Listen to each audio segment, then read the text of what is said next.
Belajar Croatia. Topik pembelajaran Penyimpanan dapur.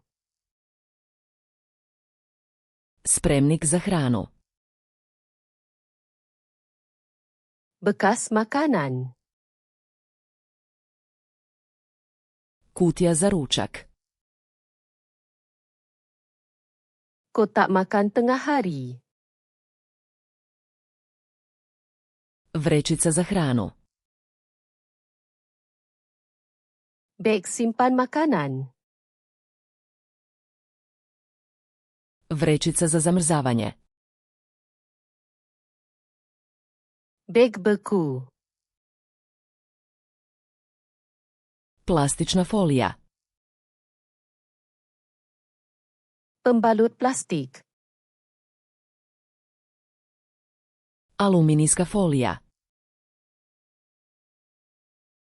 Keranjang aluminium. Ostava. Pantry.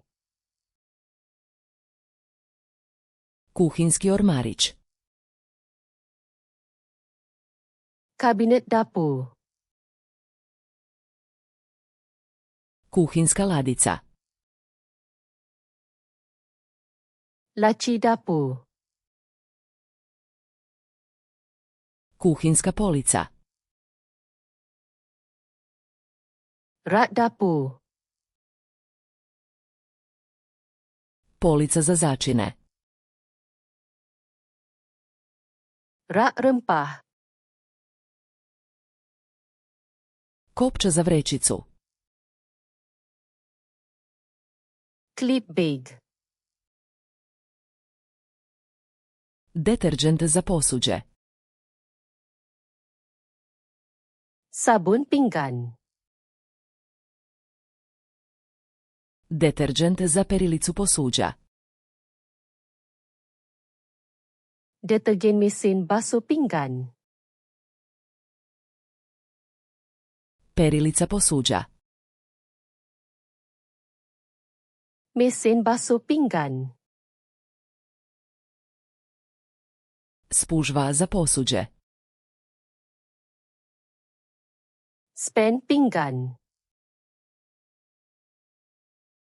Četka za posuđe.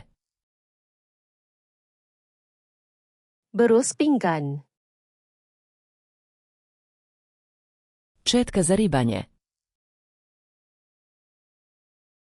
Berus gosok.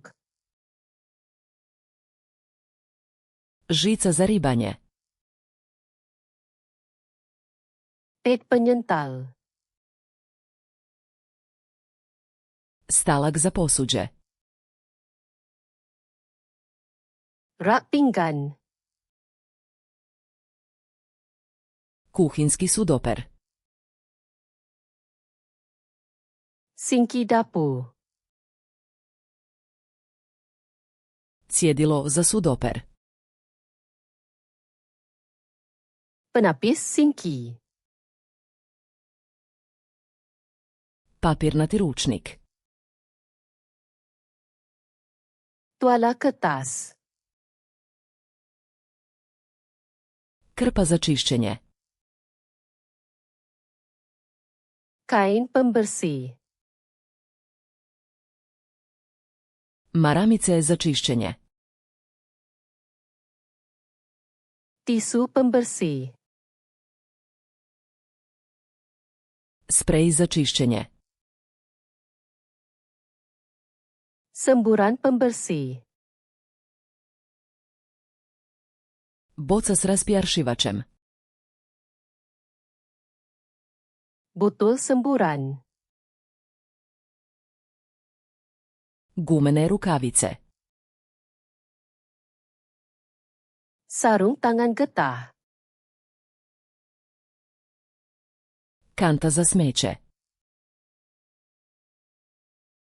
Tong sampah. Vreća za smeće. Beg sampah. Kanta za recikliranje.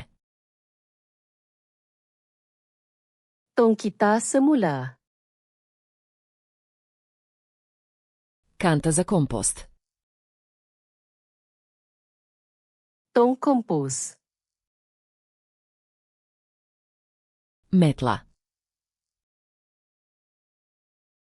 Penyapu. Lopatica za smeće. Penyodok sampah. Podna krpa. Kain lantai.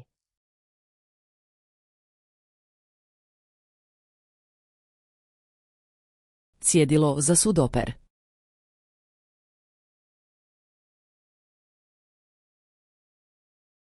Kuhinski ormarić.